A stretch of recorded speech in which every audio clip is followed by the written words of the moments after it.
मोहतरम दोस्तों,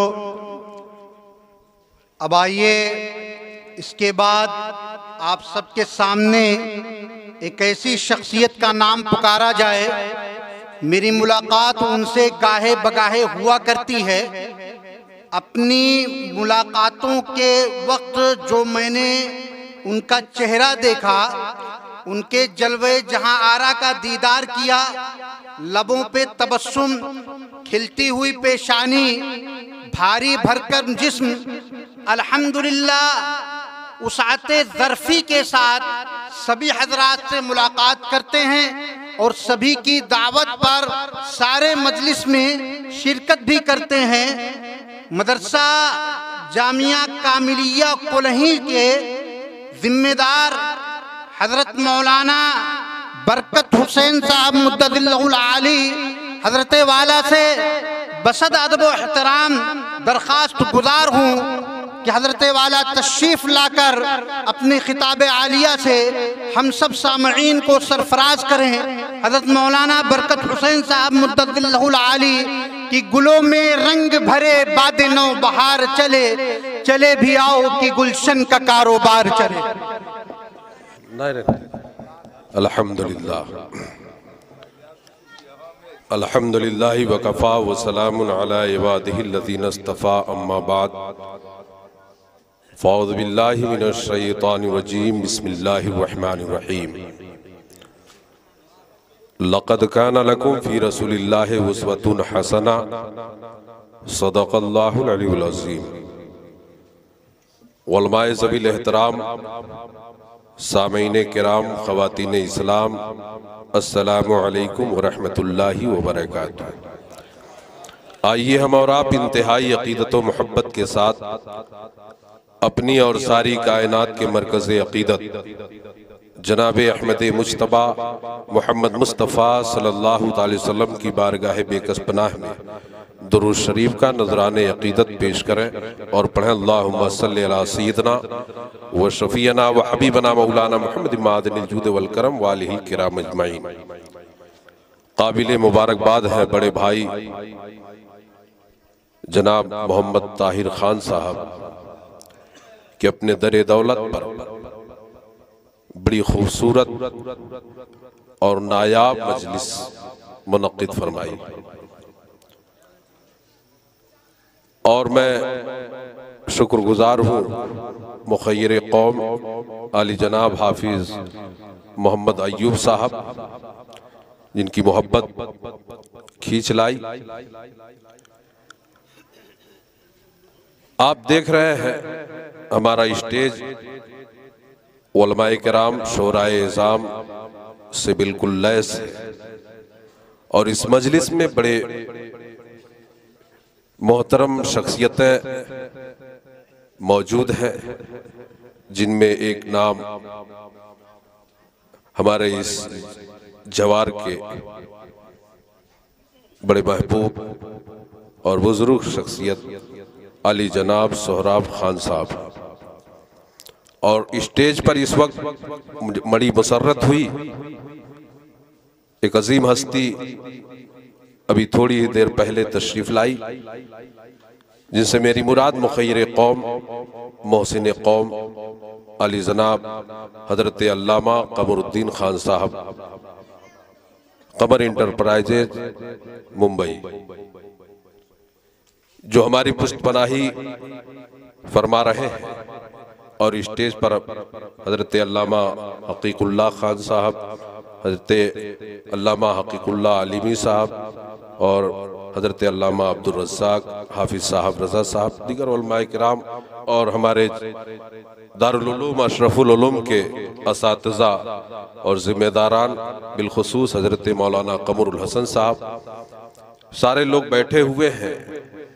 मुझे बड़ी मुसर्रत हुई कि आज के इस स्टेज पर बड़े अच्छे अच्छे मद्दाह ने रसूल सल्लल्लाहु अलैहि वसल्लम ने अपने लबो लहजे में, बेहतरीन लबो लहजे में, बेहतरीन अंदाज में मदह सराई फरमाई, नाते रसूल मकबूल सल्लल्लाहु अलैहि वसल्लम पेश किया। और बिल्कुल खुलासा कर दिया आज के इस महफिल का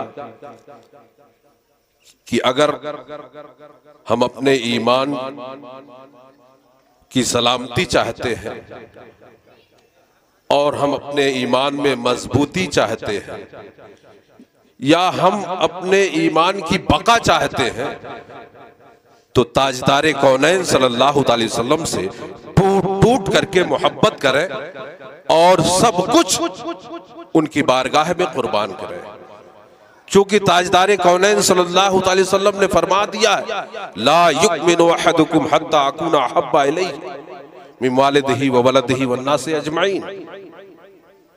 मेरे आका सल्लल्लाहु अलैहि वसल्लम फरमा दिया कि उस वक्त तक कोई मोमिन नहीं हो सकता जब तक कि अपने माँ बाप, अपनी औलाद, अपने जानो माल से बढ़ करके मुझे से ना मोहब्बत फरमाए। तो यकीनन काबिल मुबारकबाद है और ये तौफीक इलाही पर है। जिसे तौफीक इलाही होती है वो नबी की मदह सराई करता है, वो नबी की नात पढ़ता है और नबी की नात पढ़ना ये सहाबा की सुन्नत है और सुनना खुद ताजदारे कौनैन सल्लल्लाहु अलैहि वसल्लम की सुन्नत है। हजरत हसन बिन साबित, चूंकि वक्त बहुत मुख्तसर है, हमारे ताहिर भाई ने मुझे इशारा कर दिया है, इंशाअल्लाह अगर यही माहौल रहा, बड़ा इनकलाब बर्पा किया है। अभी शायर साहब ने कहा, मैं इस बात को बेबाकी से कहता हूं, ये बदकिस्मती है कि हमारे अहले सुन्नत वल जमात को फतवों ने खा लिया, वरना आज वही अहले सुन्नत वल जमात जो 1400 साल से चला आ रहा है एक होता और हम एक होते और इंशाअल्लाह एक होंगे। मैं गुफ्तगू करता इस पर, अर्ज ये करना है कि बस अकीदा ये बनाए कि दुनिया में एहतराम के काबिल है सभी लोग, दुनिया में एहतराम के काबिल है सभी लोग, मैं मानता हूं सबको मगर मुस्तफा के बाद। मुस्तफा को खुदा न मानो और खुदा को मुस्तफा न मानो। हजरत मुजद्दिद फैसानी ने फरमाया था कि मुस्तफा को कभी खुदा, बस इतना ख्याल रखना कि मुस्तफा को कभी खुदा न समझना और मुस्तफा को कभी खुदा से जुदा मत समझना। आज अनकरीब वो रात मुकद्दस आने वाली है, उस पर बड़ी लंबी गुफ्तगू हो सकती है। शबे मेराज की ताजदारे कौनैन सल्लल्लाहु अलैहि वसल्लम को अल्लाह रब्बुल इज्जत ने बुलाया। सुब्हानल्लज़ी असरा बिअब्दिही लैलन नस्क़ती से साबित है। यह हमारे सुन्नत वल जमात का ये मुत्तफ़क़ा अक़ीदा है कि अल्लाह रब्बुल इज्जत ने अपने महबूब को अपने पास बुलाया, अपने कुर्बे खास में बुलाया। लफ्ज़े सुबहान, पाक है वो जात, रब अपने बारे में फरमा रहा, पाक है वो जात जो अपने बंदे को ले गई रातों रात मस्जिद हराम से मस्जिद अक़सा तक। बिल्कुल अकीदा वाज़ेह हो गया, अब चू चरा की गुंजाइश नहीं रही। रब तबारक व तआला ने चू चरा पर पाबंदी लगा दी लफ्ज़े सुबहान फरमा कर कि ले जाने वाला खुद रब्बे कायनात है, जो सारी कायनात का खालिक है, जिसके कब्ज़े कुदरत में सारी कायनात है, जिसके चाहने से कुछ होता है और उसी के चाहने से सब कुछ होता है। जब रब ले गया, कभी कभार जहन में सवाल पैदा होता है, चूंकि जब आप पलटे और बयान फरमाया रुदादे सफर को, तो अबू जहल खड़ा हो गया, भागता हुआ हज़रत अबू बकर सिद्दीक के घर पहुंचा। कहा, ऐ अबू बकर, अगर कोई ये दावा करे कि रात के थोड़े से हिस्से में सातों आसमान पर पार करके मैं अर्श पर गया, तो बताओ इसे तुम मानोगे? तो हजरत अबू बकर सिद्दीक रज़ी अल्लाह ताला वो आशिक थे, वो गारे यार थे। आपने कहा ऐ अबू जहल पहले ये तो बताओ ये दावा करने वाला कौन है। तो अबू जहल तो बड़ा खुश था कि अबू बकर अभी इनकार कर जाएंगे, मगर जब अबू जहल ने कहा ऐ अबू बकर ये तुम्हारे नबी मोहम्मद सल्लल्लाहु अलैहि वसल्लम अभी दावा कर रहे हैं और मस्जिद नबवी में उसका जिक्र भी फरमा रहे हैं, इतना सुनना था। हजरत अबू बकर सिद्दीक ने कहा ऐ अबू जहल अगर मेरे आका ने इस बात का दावा किया है तो सबसे पहले मैं तस्दीक करता हूं, मैं मानता हूं कि हाँ मेरे आका तशरीफ ले गए, मैं उसकी तस्दीक करता हूं। वहीं से आपको सिद्दीक का लक़ब भी मिला। बड़ी लंबी दास्तान है शब मेराज की। यहां एक बात मैं अर्ज कर देना चाहता हूं, मेरे आका ने यह दावा नहीं किया कि मैं गया। आप सुबहान अल्लाज़ी की तफसीर तर्जुमा माने मतालिब उठा करके देखें तो पता यही चलेगा। रब खुद फरमाता है ऐ लोगों चू चेरा में क्यों पड़े हो, मेरे महबूब ने तो ये दावा नहीं किया कि मैं गया, मैं ले गया तो मेरा महबूब गया। तो ले जाने वाला रब है और जाने वाले रब के महबूब हैं, हम क्यों चू चेरा करें उस लफड़े में पड़े। कैसे चले गए, थोड़ी रात थोड़ी देर में कैसे गए, कुरान की आयतें तो शाहिद हैं। अरे वो तो ताजदारे कौनैन है, इमामुल अंबिया है, सैयदुल अंबिया है। हजरत ईसा अलैहिस्सलाम के बारे में कुरान का खुद फरमान है कि रब तबारक व तआला ने उन्हें चौथे आसमान पर उठा लिया जब सूली देने जा रहे थे। मैं इशारा करके गुजर जा रहा हूं, कौन नहीं मानता है। हजरत ईसा अलैहिस्सलाम के बारे में अगर कोई ये ना माने कि चौथे आसमान पर रब ने उन्हें उठा लिया तो उसका ईमान खत्म है। ये मुत्तफिका अकीदा है, कुरान का फरमान है। चलो वो नबी है, मगर आओ हजरत सुलेमान अलैहिस्सलाम ने अपने तमाम सहाबा को, अपने तमाम उम्मतियों को के बीच में ये फरमाया था। हाफिज कुरान बैठे हुए हैं, मैं सिर्फ तर्जुमा और मफहूम बयान करके गुजर जाऊं। बुलाया, कहा है कोई 900 मील मुल्के सबा की रानी बिल्कीस का तख्त जल्द अज जल्द मेरी बारगाह में लाके कर दे।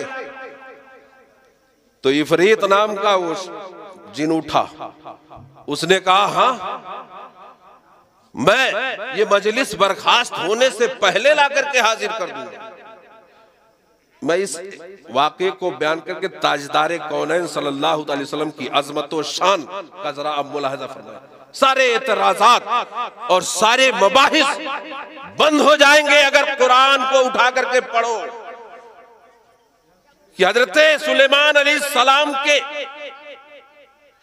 उम्मती में वो शरीर जिन जिसका नाम इफरीत था 900 मील दूरी पर मुल्के सबा की रानी का तख्त 7 दरवाजों के अंदर कैद है। 7 दरवाजे पर पहरा लगा हुआ है, ताला लगा हुआ है, मगर उसका कहना था कि मैं मजलिस बर्खास्त होने से पहले लाके कर दूंगा, रख दूंगा।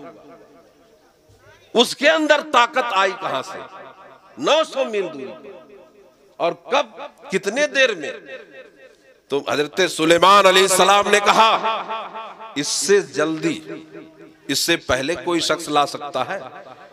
तो हजरत सुलेमान अलैहिस्सलाम के उम्मत के वो वली जिनका जिक्र कुरान में है, जिनका नाम आसिफ इब्ने बल्खिया है, वो खड़े होते हैं और फरमाते हैं मैं बिल्कीस का तख्त पलक छपकते ही ला करके आपकी बारगाह में पेश कर कबला तरफ।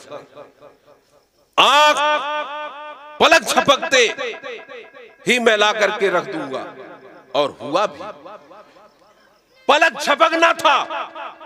80 गज चौड़ा, 80 गज लंबा, 40 गज ऊंचा, हीरे जवाहरात से मुरस्सा, याकूत मोतियों से भरा हुआ वो तख्ते बिल्कीस हजरत सुलेमान अलैहिस्सलाम की बारगाह में हाजिर हो गया। पलक झपकते, कितना वक्त लगेगा? कहते हैं कैसे इतने देर में चले? तो ये कैसे 900 मील दूर, 7 दरवाजों के दरमियान अंदर 7 ताले लगे हुए थे, पहरेदार थे, मगर जब वो तख्त हाजिर हुआ तो हजरत सुलेमान अलैहिस्सलाम ने क्या फरमाया? हाज़ा मिन फज़्ल रब्बी, ये मेरे रब का फजल है। तो जब रब का फजल किसी पर हो जाए तो जमानो मकान की वुसअत सिमट जाती है, जमानो मकान की वुसअत सिमट जाती है। जब रब चाहे अपने महबूब को 1 सेकंड में बुला ले। अब साइंस से मैं समझाता लेकिन वक्त नहीं है, ये बात रही। इसी तरह आप देखें, सूरह कहफ पढ़ें, असहाबे कहफ 309 साल तक सोए रहे। ये तो अल्लाह वालों की बात है, वलियों की बात है। और एक नबी हजरत उज़ैर अलैहिस्सलाम है, अल्लाह ने 100 साल तक उन्हें मौत दे रखी थी, मगर जब उठे तो हाथें देखे, कपड़े देखे, वो खाना देखा, वो सवारी देखी। पूछा कितने दिन तक आप सोए रहे? कहा यही 1-2 दिन, लबिस्तो यौमन बाद यौमन, यही 1-2 दिन। लेकिन 100 साल ये अल्लाह की तरफ से फजल था कि नहीं, कि 100 साल के बाद भी जब उठते हैं तो उन्हें यह पता लगता है अल्लाह ने उनके लिए जमानो मकान की वुसअतों को समेट दिया था। इसी तरीके से असहाबे कहफ 309 साल तक सोए रहे, मगर जब वो बाहयात हुए, जब बेदार हुए, उनसे भी पूछा गया।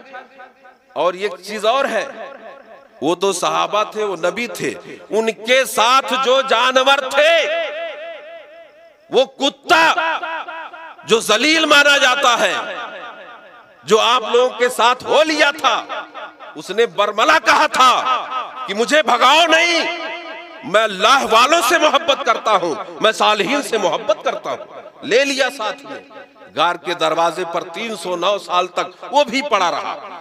जब जिंदा हुआ, जब सब बेदार हुए तो उनसे पूछा गया, तो उन्होंने भी बताया यही 1-2 दिन, क्योंकि वही कपड़े, वही जिस्म, वही सब कुछ, वही कुत्ता। यही वजह है वो कुत्ता अल्लाह वालों की सोहबत में था, जलील अगरचे है, जन्नती हो गया। और कुरान में अगर उस आयत को पढ़े तो नमाज की मेराज हो जाए। हजरात अर्ज ये करना है, क्योंकि ये बात अभी वो शायर साहब ने एक शेर पढ़ा था कि चांद पर जाने चले गए तो तुम इतना इतराते हो, और नबी तो उस जगह गए, वहां पहुंच गए जिसको जगह भी नहीं कहा जाता है, लामक गए कैसे? अब इसकी बड़ी लंबी तफसील है। हमारा अकीदा यह है कि मेरे आका सल्लल्लाहु अलैहि वसल्लम को रब तबारक व तआला ने जिस्मानी और रूहानी एतबार से अपने पास बुलाया। अगर रूहानी एतबार से सिर्फ मानोगे तो वो अबू जहल और कुफारे मक्का का अकीदा जिस्मानी एतबार से मेरे आका ने बयान फरमाया, तो उन लोगों ने एतराज किया कि ये कैसे हो सकता है। और फिर मेरे आका तो नूरुन अला नूर है, इस पर गुफ्तगू बाद में होगी। अर्ज ये करना है, आज की ये जो महफिल सजाई गई है, हमारे ताहिर भाई के साहबजादे नीट क्वालिफाई किए और उनका एडमिशन भी हो गया। एक हमारे और बैठे हुए मौलाना अब्दुल वकील साहब, उनके साहबजादे का तो शायद मिसाल फाइनल है। बड़ी खुशी होती है, हमने बांट दिया ये दीनी तालीम, ये दुनिया इल्म। पूछा गया कि इल्म क्या है, तो मेरे आका सल्लल्लाहु अलैहि वसल्लम फरमाया इल्म कुरान है। कौन सा ऐसा इल्म, कौन सी ऐसी शय है जिसका जिक्र कुरान में ना हो। जर्रा से लेकर के पहाड़ तक, जमीन से लेकर के आसमान तक, सारा का सारा इल्म कुरान है। सारी चीजें मौजूद है, सारे चीजों के तज़किरे मौजूद है। हम इल्म हासिल करें, अपने बच्चों को इल्म की तरफ रागिब करें। ये तो आज हम बेदार हुए, चूंकि इल्म बढ़ा, घर घर इल्म पहुंचा, वालिदैन तालीम याफ्ता हुए, इल्म की अहमियत को समझा, ये बड़ी अच्छी बात है। मगर कभी ऐसा भी मौका आया था कि हमने उसको एकदम बांट दिया था, शजरे ममनुआ समझ लिया था उस इल्म को, जिसकी वजह से आज हम पीछे हैं। फतवों ने खा लिया है हमारे जमात को। इटली में जब छपाई शुरू हुई, फतवा लग गया कि नहीं, वो तो रोशनाई नापाक होगी, ये होगा, केमिकल होगा। 300 साल तक इस्लाम पीछे रह गया। इसी तरीके से दुनिया तरक्की करती गई। जो जिनके यहां फतवाबाजी नहीं हुई वो आगे बढ़ते गए। अगर हमारी कहीं तरक्की रुकी है तो उसकी एक वजह यह भी है कि हम फतवों में बड़े जल्दबाज। हर चीज में याद रखें, आप अपने बच्चों को इस्लामी माहौल में अदब सिखाएं, दीन की तालीम से आरास्ता पैरास्ता करें। मगर अगर कामयाबी और तरक्की चाहते हैं तो आपको ऊंची तालीम के लिए तैयार होना होगा, और ये ख्याल रखना होगा, ख्याल नहीं, इस पर अमल करना होगा। आधी रोटी खाएंगे, बच्चों को पढ़ाएंगे। ट्रैक्टर टाली बाद में खरीदो, अपने बच्चों को तालीम के रास्ते पर गामजन करो। ये आज इन्होंने पैगाम देने के लिए हमें और आपको मदऊ किया है। और यकीनन चाहे आपका बेटा, किसी का भी बेटा, किसी का भी बेटा, हमें तो अम्र बिल मारूफ और नहीं अनिल मुनकर का हुक्म दिया गया है। हमें जिम्मेदारी दी गई है। उम्मते मोहम्मदिया के हर कंधे के, हर फर्द के कंधे के ऊपर यह जिम्मेदारी है। तामुरूना बिल मारूफ व तनहौना अनिल मुनकर। मन रआ मिनकुम अमरन मुनकिरन फलयुगय्यिरहु बियदिही व इन लम तस्तती बिलिसानिही व इन लम तस्तती फबिक़ल्बिही ज़ालिका अज़अफ़ुल ईमान। अल्लाह के रसूल सल्लल्लाहु अलैहि वसल्लम फरमाया, जब तुम कोई मुनकिर काम देखो, अपने मुआशरे में कोई ऐसा अमल देखो जो इस्लाम और सुन्नत के खिलाफ हो रहा है, किसी का भी बेटा है, किसी का भी बच्चा है, कोई हो, तो तुम्हारे लिए जरूरी है कि उसे हाथ से रोको, हाथ से रोको। मगर हमारा क्या मामला है, जाने दो, बिगड़ने दो। और आजकल के बच्चे भी खड़े हो जाते हैं, तुम कौन होते हो, मेरा बाप नहीं बोलता है। यह है, चूंकि अदब हम सिखाना छोड़ दिए बच्चों को। तो आकाए करीम फरमाते हैं कि वह हाथ से रोके, और अगर उसकी ताकत ना हो तो जुबान से रोके, और अगर उसकी भी ताकत ना हो तो अपने दिल में बुरा जाने। इसी पे हमारा अमल है। और आका फरमाते हैं कि एक ईमान का सबसे कमजोर हिस्सा है, ये ईमान का सबसे कमजोर हिस्सा है। याद रखें, अपने मुआशरे में अगर नौजवानों में बेहयाई, अभी मौलाना इजहार साहब ये कह के गए और हकीकत भी है, मोबाइल ने, इंटरनेट ने हमारी नौजवान नस्लों को तबाही के दहाने पे लाके खड़ा कर दिया। रात रात पढ़ेंगे क्या, कामयाब। और शिकायत शिकवा होगा कि नामुखालिफ हुकूमत है। नहीं, आप आगे बढ़ो। मौलाना अब्दुल वकील साहब का लड़का क्वालिफाई किया, किसने रोका, हुकूमत किसकी थी। हमारे ताहिर भाई का लड़का नीट क्वालिफाई किया, हुकूमत कौन थी, कैसे कामयाब हो गया। और भी बहुत से ऐसा तकरीबा है। हमारे मौलाना कमरुद्दीन साहब के बच्चे अल्हम्दुलिल्लाह, बहुत से अहबाब हैं जिनकी औलादें इल्म के मैदान में उतरी हैं और कामयाब हो रही हैं। हमारे जामिया से पढ़ने वाले बहुत से ऐसे बच्चे पीएचडी कर रहे हैं और पीएचडी किए सर्विस कर रहे हैं।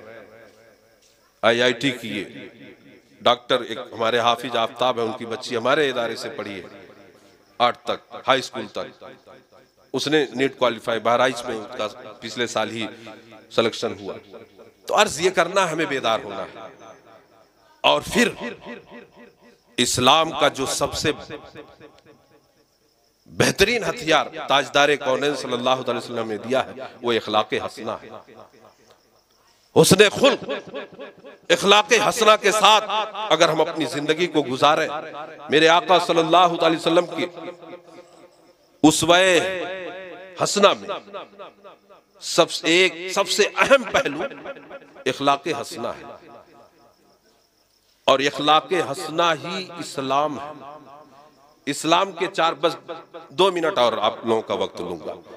मेरे दिमाग में बात आई, चूंकि मौलाना अभी तरकुलवा के जो अभी आपके मेहमान आए थे, उन्होंने इस पर गुफ्तगू की, तो मेरे दिमाग में बात आई थी। इस्लाम इखलाक़े हसना का नाम है।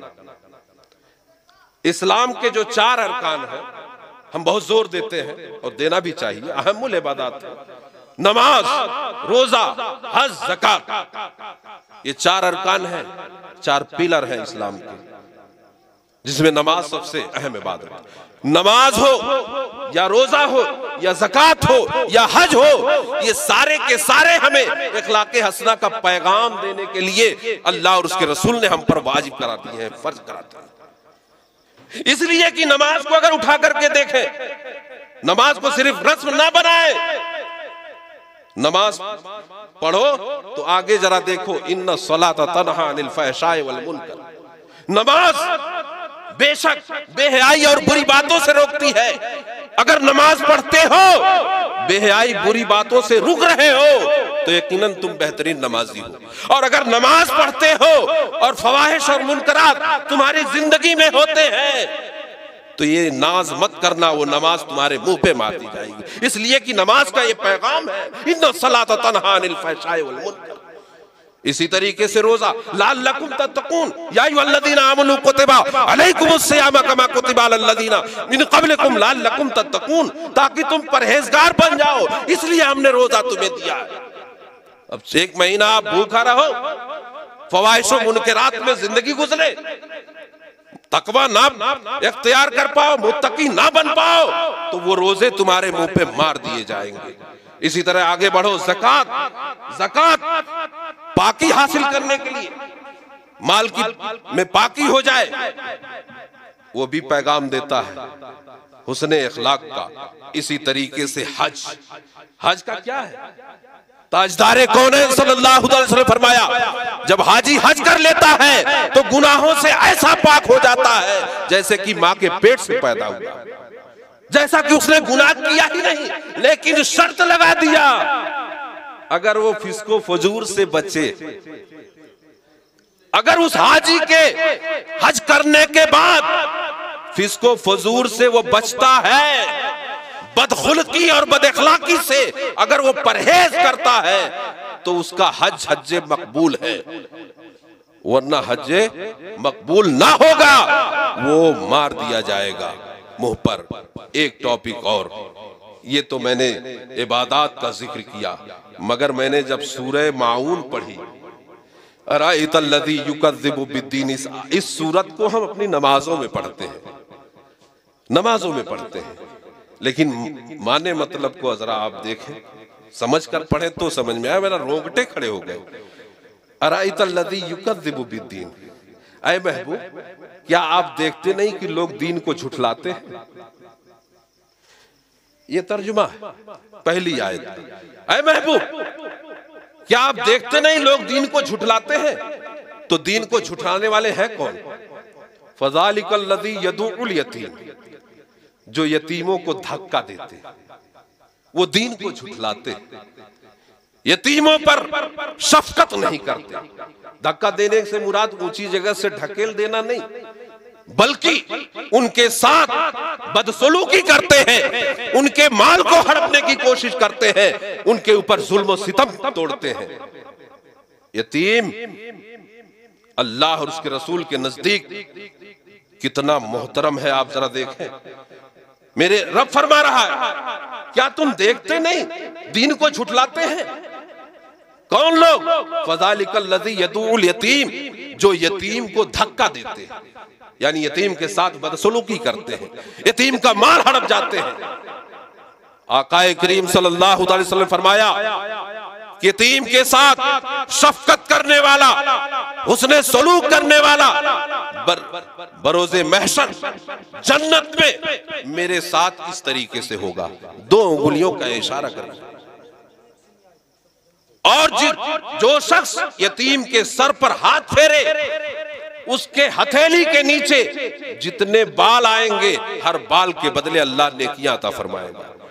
फिर आगे इरशाद फरमाया फ़ज़ालिकल लज़ी यदूल यतीम वला यहुद्दु अला तआमिल मिस्कीन, और जो मिस्कीन को खाना नहीं खिलाते। ये सब दीन को झुठलाते हैं। और फिर आगे फरमाया फ़वैलुल लिल मुसल्लीन अल्लज़ीना हुम अन सलातिहिम साहून। मैंने अभी कहा नमाज को रस्म ना समझो। हर चीज की 2 शय होती है, एक जाहिर और एक बातिन। हर चीज का, नमाज का एक जाहिर है और नमाज का एक बातिन भी है। फ़वैलुल लिल मुसल्लीन अल्लज़ीना हुम अन सलातिहिम साहून, वैल है उन नमाजियों के लिए। हाफिज साहब तवज्जो जरा देखें, इस आयत पे जब मैं पहुंचा तो नमाज कहां है हमारी? वैल है उन नमाजियों के लिए। वैल जहन्नम के उस वादी का नाम है जो सबसे निचला तबका है, सबसे निचला। तो वो नमाजी के लिए वैल है। तो नमाजी है तो कैसे उसके लिए जहन्नम का वैल? रब फरमा रहा है वैल है उन नमाजियों के लिए जो अपनी नमाजों को भूल बैठे। तो नमाजी है तो फिर नमाजी कहने की क्या जरूरत जब नमाज को भूल बैठा? रब फरमा रहा है वैल है उन नमाजियों के लिए। बड़े जिम्मेदार उलमा बैठे हैं और बड़े अहम पहलू पे गुफ्तगू कर रहा हूं, नमाज जैसी अहमुल इबादत पे। रब फरमा रहा है वैल है उन नमाजियों के लिए जो अपनी नमाजों को भूल बैठे। फ़वैलुल लिल मुसल्लीन अल्लज़ीना हुम अन सलातिहिम साहून अल्लज़ीना हुम यराऊना व यमनऊनल माऊन, और वो दिखावे में पढ़ते हैं और मामूली मामूली चीज को भी बरतने में मना करते हैं। अर्ज ये है वैल है उन नमाजियों के लिए। हमारी नमाज अरकान से पहचानी जाती है, हम नमाजी हैं, हम नमाज पढ़ रहे हैं, अरकान की हम अदायगी करती है, जाहिर है। मगर बातिन क्या है? बातिन है कौन? फ़ज़ालिकल लज़ी यदूल यतीम वला यहुद्दु अला तआमिल मिस्कीन। नमाज की रूह है खल्क़े खुदा के साथ यतीमों, बेवाओं, मिस्कीनों, कमजोरों और गरीबों, मोहताजों की मदद करना। ये नमाज की रूह है, याद रखें। जहन्नम में लोग डाल दिए जाएंगे। जहन्नमी वो एक तबका ऐसा होगा, वो सोचेगा कि हमने तो नेकियां किया है, फिर हम क्यों जहन्नम में डाले गए? तो रब फरमाएगा क्या? वला तहादूना अला तआमिल मिस्कीन। वला, ये ऐसे लोग हैं कल्ला बल्ला तुकरिमून अल यतीम, ये ऐसे लोग हैं जो यतीम की तकरीम नहीं करते थे, जो यतीमों की इज्जत नहीं करते थे, जो यतीमों के सर पर दस्ते शफकत नहीं फेरते थे। ये वो लोग हैं कल्ला बल्ला तुकरिमून अल यतीम वला तहादूना अला तआमिल मिस्कीन। ये दूसरी जगह है, और मिस्कीनों को खाना नहीं खिलाते। और आगे एक जगह और इरशाद फरमाया व ताकुलून तुरासा अकलन लम्मा व तुहिब्बूनल माला हुब्बन जम्मा। जो विरासत के माल को भी हड़प जाते हैं। ये बहुत अहम पहलू है।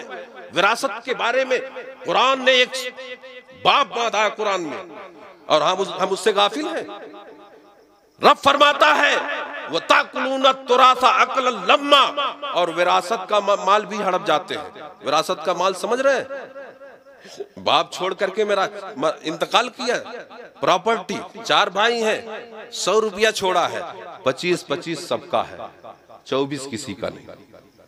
बड़ा हो कि छोटा, खिदमत किया हो कि ना किया हो, आप उलमा से राब्ता करें, समझें उसके बारे में। बेटियों का भी हिस्सा है, उसे भी आप जाने। विरासत का माल ताकुलून तुरासा अकलन लम्मा, जो विरासत के माल को भी हड़प लेते हैं, वह तुहिब्बूनल माल हुब्बन जम्मा, और जो अपने माल से मोहब्बत करते हैं और जमा रखते हैं। अल्लदी जमा मालहू व अद्ददा, जो गिन गिन करके जमा करते हैं, अपने बच्चों पर नहीं खर्च करते। एक बात याद रखें, शुरुआत वहीं से करनी है, अपने बच्चों से, फिर पड़ोस से। पड़ोस के बारे में तो इतनी ताकीदें आई, मेरे आका फरमाते हैं कि मैं तो ये समझ बैठा कहीं पड़ोसी विरासत में हिस्सेदार न बन जाए। आकाए करीम सल्लल्लाहु अलैहि वसल्लम फरमाया, ला युक्मिनो ला युक्मिनो ला युक्मिनो, वो मोमिन नहीं है, वो मोमिन नहीं है, वो मोमिन नहीं। 3 मरतबा फरमाया, जिसकी शर्त है उसका पड़ोसी महफूज नहीं है। यह है इस्लाम जो मैंने बताया है। इस्लाम दाढ़ी टोपी में नहीं है, इस्लाम जुब्बा दस्तार में नहीं है। इस्लाम अगर है तो खिदमत खल्क में है, मखलूक की खिदमत में है। यह है असली इस्लाम। हम नमाज पढ़ के सिर्फ मुसलमानी का दावा करते हैं, इस्लाम ये है गरीबों, बेवाओं, मोहताजों, फकीरों की, आप उनकी पड़ोसों पड़ोसियों की। कहा सालन ज्यादा कर लेना, कहीं ऐसा ना हो कि तुम्हारा पड़ोसी भूखा हो। और कमजोरों और अहले सरवत से मैं कहना चाहता हूं, मैंने हदीस पढ़ी है कि ये जो तुम्हें माल मिला है, ये गरीबों मोहताजों के सदके में मिला है, उनका हिस्सा है, उसमें दिया करो। अब जो लोग ये सोचते हैं कि दे दूंगा तो कम हो जाएगा, तो आप जान लें कि उनका अकीदा अल्लाह के राज़िक होने पर नहीं है। मेरे आका सल्लल्लाहु अलैहि वसल्लम के पास 90,000 दिरहम आया, बिछा दिया चटाई पर, कहा बुला दो, जिसकी जो जरूरत हो ले जाए। लेकर आए, लेकर चले गए, खत्म हो गया। बस आखिरी बात, एक शख्स आए तो खाली था। मेरे आका सल्लल्लाहु अलैहि वसल्लम ने फरमाया कि ऐसा है, चूंकि मेरे आका का वो दर है जहां मांगते ताजदार फिरते हैं। मेरे आका का वो दर है जहां मांगते ताजदार फिरते हैं और कोई मायूस नहीं होते। आया ये नहीं फरमाया कि अब तो खत्म हो गया, जैसा कि हम कह देते हैं चंदे के लिए, क्या मौसम तो बांट दिए जो निकाले थे, बांट दिए, अब कहां, अब है नहीं। रब फरमाता हूं मिम्मा रज़क़नाहुम युनफ़िक़ून, मैंने जो कुछ तुम्हें दिया, जो कुछ में सब शामिल है, रुपए पैसे नहीं, वो अल्लाह के रास्ते में खर्च करो। ये अलग टॉपिक है। तो मेरे आका, मेरे आका के अखलाक हसना जरा देखो, गरीबों, बेवाओं और मोहताजों के साथ किस तरीके से आप फरमाते। आप वापस नहीं करते, कहते फला दुकान से जा करके ले लो उधार, जब मेरे पास आएगा तो मैं जमा कर। मेरे आका बचाते नहीं थे, रोकते नहीं थे, जमा नहीं करते थे। मेरे आका सल्लल्लाहु अलैहि वसल्लम, हजरत उमर फरमाया, या रसूलल्लाह आप ऐसा क्यों कर दिए उधार? तो मेरे आका ने मना फरमाया, कहा ऐ उमर, राज़िक होने पर मेरा अकीदा भरपूर है, अल्लाह के राज़िक होने पर। मेरे आका वापस नहीं करते थे कि खत्म हो गया। ये तो हम हैं कि माल जमा है, मगर कह देते हैं कि वो तो जो निकाला था खत्म हो गया। फसली मौसम में तो हमारी माँ और बहनें भी कहती ऊपर नहीं है, ये उनका बाद में, सबकी बात नहीं करता, अल्लाह सबको तौफीक दे। अर्ज ये करना है, खिदमत खल्क, मखलूक के साथ हुस्ने सलूक करना, ये सबसे बड़ी इबादत है और यही इस्लाम है। और ये सब सदक़े में आते हैं, और सदका बहुत पावरफुल अमल है। साहबा ने पूछा, या रसूलल्लाह हमारे पास अगर कुछ ना हो तो कैसे हम उस सवाब को हासिल करें? तो फरमाया, किसी से मुस्कुरा करके बात कर लो, किसी से मुस्कुरा करके बात कर लो, तुम्हें सदके का सवाब मिल जाएगा। और रब खुद फरमाता है, क़ूलू लिन्नास से हुस्ना, लोगों के साथ हुस्ने कलामी से पेश आओ। अल्लाह हम सबको अमल की तौफीक अता फरमाए। दुआ है मौला ताला हमारे ताहिर भाई के दुकानों मकान में, कारोबार में खैर बरकत अता फरमाए। और जिस बच्चे ने अभी क्वालिफाई किया है, अभी तो इसे 4-5 साल तक पढ़ना है, अल्लाह उसे हर मंजिल पर कामयाबी अता फरमाए और सेहत व सलामती अता फरमाए। जो लोग भी हाजिर हैं मौला, सबकी हाजिरी को कबूल फरमाए। वमा अलैना इल्लल बलाग।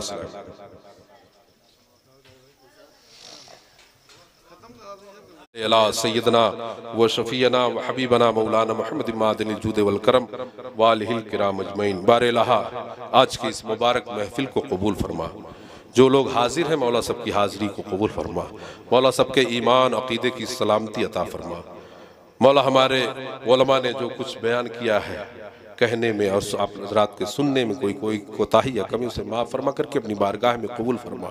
और इस शिरनी का और जो भी कुछ पकवान है और जो कुछ जिक्र हुआ है इन सब का सवाब सबसे पहले हुजूर रहमत आलम सल्लल्लाहु अलैहि वसल्लम की बारगाह में नजर है मौला इसे कबूल फरमा।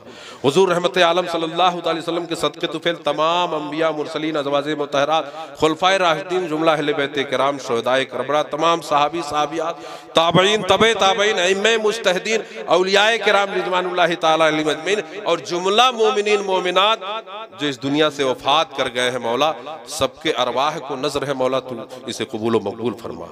मौला जिस नेक मकसद के तहत हमारे ताहिर भाई और ताहिर भाई के अहले खाना में से इनके आबा अजदाद में जो भी इस दुनिया से वफात कर गए हैं मौला उनके रूह मुबारक को नजर है मौला इसे कबूल व मकबूल फरमा। मौला जितने लोग भी हाजिर हैं जिनके आबा अजदाद इस दुनिया से चले गए हैं सबके अरवाह को नजर है मौला इसे कबूल व मकबूल फरमा। और जिस नेक मकसद के तहत हमारे ताहिर भाई ने आज की इस प्रोग्राम का इनेकाद किया मौला इनके तमाम नेक मकासिद को पूरा फरमा। मौला सबके जानो माल इज्जत व आबरू औलाद की हिफाजत फरमा। मौला फजल फरमा करम फरमा। मौला तू रहीम है रहम फरमा। मौला तू करीम है करम फरमा। मौला हम सबको एक बना, नेक बना, नमाजी बना, हाजी बना, गाजी बना। मौला हम सबको एक प्लेटफार्म पर जो मज़हब इस्लाम है, जो मज़हब इस्लाम की असल हकीकत है उस पर एक जगह चलने की तौफीक रफ़ीक अता फरमा। मौला हम सबको इत्तेहाद व इत्तेफाक के साथ रहने की तौफीक रफ़ीक अता फरमा। हमारे मशरबी मसलक की जो भी इख्तलाफात है मौला उसे दूर फरमा। हमें आकाए करीम सल्लल्लाहु अलैहि वसल्लम के नाम पर मरने और जीने की तौफीक अता फरमा। मौला जब दमे वापसी हो या अल्लाह लब पे हो ला इलाहा इल्लल्लाह मुहम्मद रसूलुल्लाह क़ाल अल्लाहु तआला फी शान हबीबिहिल करीम इन्नल्लाह व मलाइकतहु युसल्लूना अलन नबी या अय्युहल्लज़ीना आमनू सल्लु अलैहि व सल्लिमू तस्लीमा। अल्लाहुम्मा सल्लि अला सय्यिदिना व शफीना व हबीबना मौलाना मुहम्मद मादिनिल जूद वल करम व आलिहिल किराम अजमईन। फसल्लल्लाहु तआला अला खैरि खल्क़िही व नूरि अर्शिही मुहम्मदिन व आलिही व अस्हाबिही व ज़ुर्रिय्यतिही व अहले बैतिही व शुहदाए मुहब्बतिही व औलियाए उम्मतिही व उलमाए मिल्लतिही अजमईन बिरहमतिका या